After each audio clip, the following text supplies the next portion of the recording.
Next Pushpa cinema కూడా ఇలాగే అవుతుంది. ప్రీలీజ్ ఈవెంట్లో గొడవ చేస్తారు, ముందు నుంచే దాన్ని నెగిటివ్ చేస్తారు.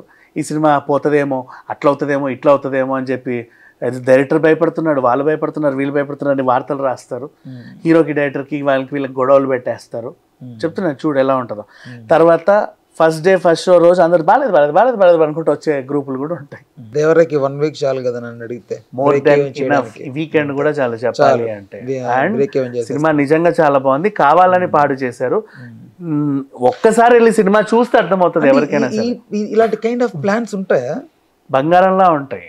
ఎందుకుండో ఒక సినిమాకి నిజంగా పని కట్టుకొని, ఇది నేను 3 రోజుల ముందే చెప్పాను మా, ఇక్కడ ఇలా జరుగుతుందని మొన్నే చెప్పా, ఇలాగే అవుతుందని చెప్పా. కరెక్ట్. అండ్ ఇంకొకటి ఇప్పుడే మళ్ళీ ఇంకో ప్రిడిక్షన్ చెప్తాను చూడు, ఇలాగే అవుద్ది. నెక్స్ట్ పుష్ప సినిమా కూడా ఇలాగే అవుద్ది. ప్రీలీజ్ ఈవెంట్లో గొడవ చేస్తారు, ముందు నుంచే దాన్ని నెగిటివ్ చేస్తారు. ఈ సినిమా పోతుందేమో, అట్లా అవుతుందేమో, ఇట్లా అవుతుందేమో అని చెప్పి డైరెక్టర్ భయపడుతున్నాడు, వాళ్ళు భయపడుతున్నారు, వీళ్ళు భయపడుతున్నారు అని వార్తలు రాస్తారు. హీరోకి డైరెక్టర్కి వీళ్ళకి గొడవలు పెట్టేస్తారు. చెప్తున్నాను చూడు ఎలా ఉంటుందో. తర్వాత ఫస్ట్ డే ఫస్ట్ షో రోజు అందరు బాలేదు అనుకుంటూ వచ్చే గ్రూపులు కూడా ఉంటాయి. నెక్స్ట్ టార్గెట్ వీళ్ళది అల్లు అర్జున్, అలాగే ఉంటాయి. తర్వాత నెక్స్ట్ విశ్వక్సేన్ సినిమా వస్తే అది, సిద్ధు సినిమా వస్తే అది, విజయ్ దేవరకొండ సినిమా వస్తుంది, వీళ్ళు అలాగే టార్గెట్ చేస్తూ ఉంటారు.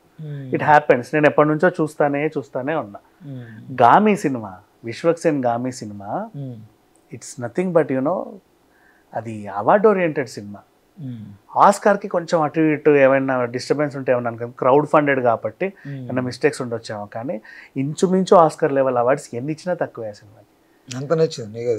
రివ్యూస్ కూడా బాగుంటాయి, రివ్యూయర్స్ అందరూ బాగా ఇచ్చారు.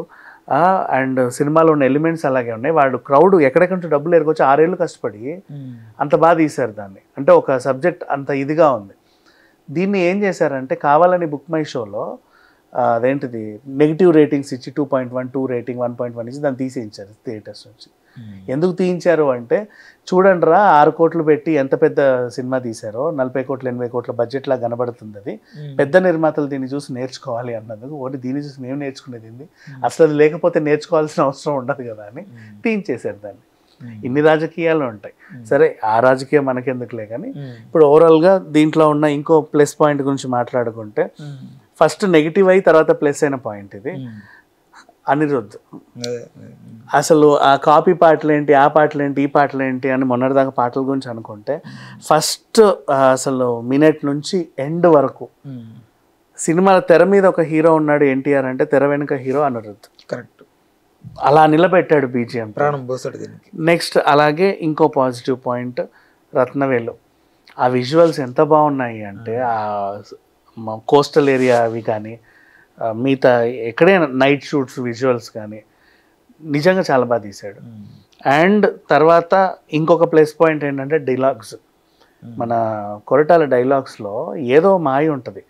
బూతుని కూడా మనం సరదాగా అందంగా క్యూట్గా మాట్లాడుకునేలాగా అలా ఎలా రాస్తారో అర్థం కాల నాకు.